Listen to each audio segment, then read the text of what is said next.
Assalamualaikum warahmatullahi wabarakatuh. Halo guys, kami dari kelompok 4. Pertama-tama kami akan memperkenalkan diri kami masing-masing. Saya Rizka, NIM saya 23610166. Saya Spiani, NIM 23610074. Nama saya Dini Agustini, NIM 23610049. Nama Friska Rianti, NIM 23610066. Nama saya Ilham, NIM 23610081. Dan nama saya Arjuna, NIM 23610021. Selanjutnya, pengertian dari inflasi. Inflasi adalah kenaikan harga barang atau jasa secara umum dan terus-menerus dalam jangka waktu tertentu. Kenaikan harga dari satu atau dua barang tidak dapat disebut dengan inflasi bila kenaikan itu meluas atau mengakibatkan kenaikan harga pada barang lainnya. Baiklah, saya akan menjelaskan tentang penggolongan inflasi. Inflasi digolongkan menjadi beberapa jenis. Berikut ini merupakan beberapa penggolongan inflasi. Yang pertama, penggolongan inflasi berdasarkan tingkat keparahannya. Terdiri dari 1. Inflasi ringan, yaitu inflasi dengan tingkat keparahan kurang dari 10% per tahun. 2. Inflasi sedang, yaitu inflasi dengan tingkat keparahan antara 10-30% per tahun. 3. Inflasi berat, yaitu inflasi dengan tingkat keparahan antara 30-100% per tahun. Yang keempat, inflasi sangat berat atau inflasi tidak terkendali, yaitu inflasi dengan tingkat keparahan di atas 100% per tahun. Selanjutnya, penggolongan inflasi berdasarkan sebabnya. Terdiri dari 1. Inflasi permintaan, yaitu inflasi yang timbul karena tingginya permintaan masyarakat terhadap harga barang atau jasa.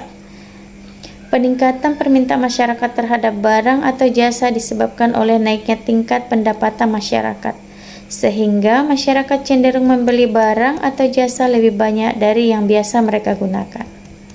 Yang kedua, inflasi biaya, yaitu inflasi yang timbul karena kenaikan biaya produksi, di mana jika biaya produksi meningkat, maka menyebabkan harga barang akan mengalami kenaikan.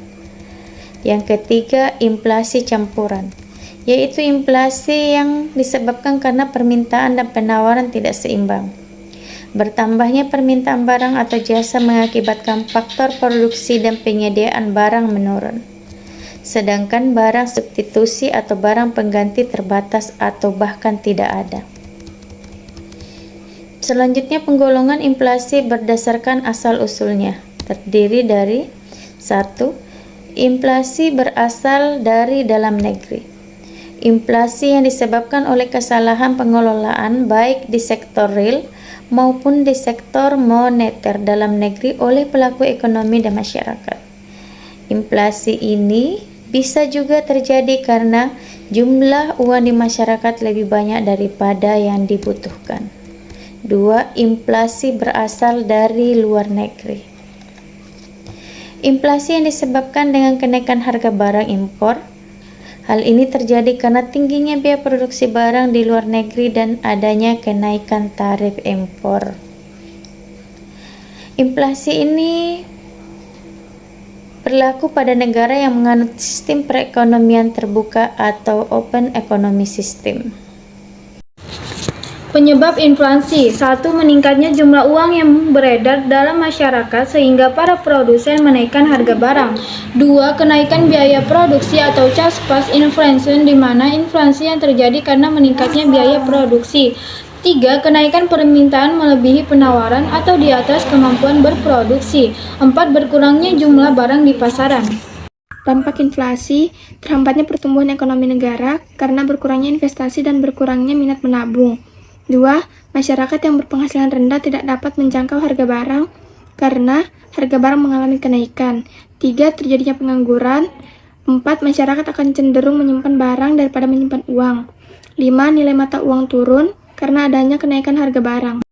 Selain kebijakan fiskal dan moneter, cara mengatasi inflasi oleh pemerintah adalah dengan meningkatkan hasil produksi, mempermudah masuknya barang impor, menstabilkan pendapatan masyarakat atau tingkat upah, menetapkan harga maksimum, serta melakukan pengawasan dan distribusi barang.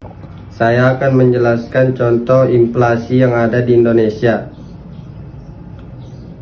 Contoh inflasi yang ada di Indonesia adalah kenaikan harga BBM yang mengakibatkan biaya produksi naik dan berdampak pada kenaikan barang dan jasa yang dihasilkan.